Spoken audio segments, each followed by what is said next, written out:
যতবার আমি তাকে দেখি ততবার অবাক হই। যতবার আমি তাকে দেখি ততবার অবাক হই। যতবার আমি সেখানে যাই ততবার আমি তাকে সাহায্য করি। যতবার ঢাকায় যাই ততবার তার সাথে সাক্ষাৎ করি। যতবার পড়ি ততবার নতুন কিছু শিখি। যতবার লিখি ততবার নতুন কিছু শিখি। যতবার আমি তাকে দেখি ততবার অবাক হই। কি এভাবে আমরা বলি? এভাবে আমাদেরকে বলতে হয়, তাই না? আচ্ছা, এই যে এই ধরনের বাংলা বাক্যগুলোকে তোমরা কিভাবে ইংরেজিতে রূপ দেবে? পারবে? তোমরা কি এই ধরনের বাংলা বাক্যগুলোকে ইংরেজিতে রূপ দিতে পারবে? আজকের এই ভিডিওতে আমি তোমাদেরকে দেখাবো কিভাবে এই ধরনের বাংলা বাক্যগুলোকে ইংরেজিতে রূপ দিতে হয়। কাজে ভিডিওটি একটু কন্টিনিউ করো। যদি ভিডিওটি কন্টিনিউ করো তাহলে এইভাবে হাজার হাজার বাংলা বাক্যগুলোকে খুব সহজেই ইংরেজিতে রূপ দিতে পারবে। আচ্ছা দেখো, এই যে যতবার ঢাকায় যায় ততবার তার সাথে সাক্ষাৎ করি। হ্যাঁ, যদি এই একটা বাংলা বাক্যকে রিয়েলাইজ করতে পারো, উপলব্ধি করতে পারো, ধরতে পারো, তাহলে তোমাদের কাছে কোনো ব্যাপারই না। এভাবে হাজার হাজার বাক্যকে খুব সহজে ইংরেজিতে রূপ দিতে পারবে। চ্যালেঞ্জ, একটু ভিডিওটি কন্টিনিউ করো। দেখো, যতবার ঢাকায় যায় ততবার তার সাথে সাক্ষাৎ করি। Look look at the board students. যতবার ততবার আছে না বাংলা বাক্যের মধ্যে? কি আছে? যতবার ততবার আছে, কিন্তু প্রত্যেকটা বাক্যের মধ্যেই আছে। যেমন যতবার আমি তাকে দেখি ততবার অবাক হই। যতবার আমি তাকে দেখি ততবার অবাক হই। যতবার পড়ি ততবার নতুন কিছু শিখি। এরকম। তার মানে কি সেন্টেন্সের মধ্যে কি আছে? যতবার ততবার। দেখো, এই যে যতবার ততবার, স্ক্রিন লক্ষ্য করো, এটাকে আমরা ইংরেজিতে কি বলি জানো? এটাকে ইংরেজিতে কি বলে জানো? As open as. As open as মানে যতবার ততবার। এই অংশটা আগে লিখতে হবে।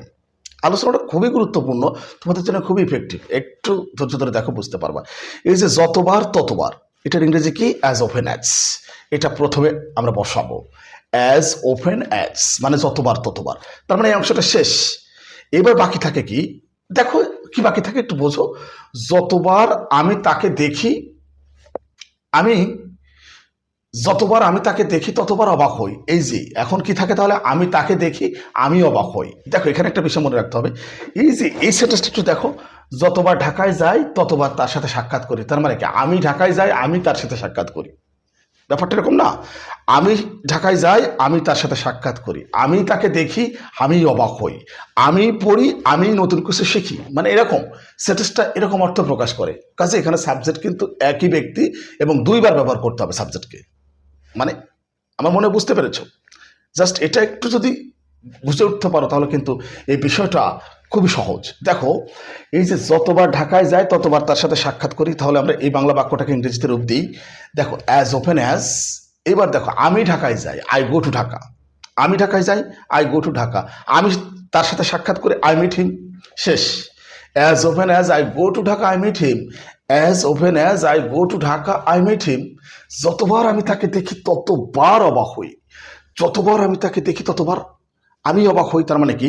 As open as I see him, as open as I see him, I become astonished অথবা আই বিকাম সারপ্রাইজড। সহজ ব্যাপার, কিন্তু যতবার আমি পড়ি ততবার নতুন কিছু শিখি। সহজ ব্যাপারটা আমার মনে হয় বুঝতে পেরেছো। As open as I read, I learn something new. সহজ, একদম ইজি। মানে বুঝতে হবে, যতবার আমি সেখানে যাই ততবার তাকে সাহায্য করি। তাহলে কি হবে? As open as I go there, I help him. আরে বাবা, একদম ইজি ব্যাপারটা। শুধুমাত্র এই যে যতবার ততবার, যতবার ততবার, এটার ইংরেজি কি? As open as. এটা আমরা আগে বসাবো। বাকিটা তো বাংলা বাক্যের মধ্যে আছে, আমরা বাংলা বাক্যের মধ্যে যতটুকু আছে ঠিক ততটুকুই বসাবো। আচ্ছা, পরিশেষে এই বাক্যটাকে তোমরা কিভাবে ইংরেজিতে রূপ দেবা অবশ্যই কমেন্টস বক্সে জানাবে। যতবার বৃষ্টি হয় ততবার আমার ঘুম পায়। যতবার বৃষ্টি হয় ততবার আমার ঘুম পায়। এই বাংলা বাক্যটাকে কিভাবে ইংরেজিতে রূপ দেবা অবশ্যই কমেন্টস বক্সে জানাবে। ঠিক আছে? তো নিয়মিতভাবে এরকম ভিডিও দেখতে থাকো, শিখতে থাকো। আমি আশা করছি যে আমার প্রত্যেকটা ভিডিও তোমাদের জন্য খুবই ইফেক্টিভ। আর এই ধরনের ভিডিও ভালো লাগলে অবশ্যই শেয়ার করে অন্যদেরকে, বন্ধুদেরকে দেখার সুযোগ করে দিও। যেহেতু কষ্ট করে ভিডিওগুলো তৈরি করছি, তো একটা লাইক, একটা কমেন্টস পেতেই পারি, তাই না? তো আজ এ পর্যন্তই। আল্লাহ হাফেজ।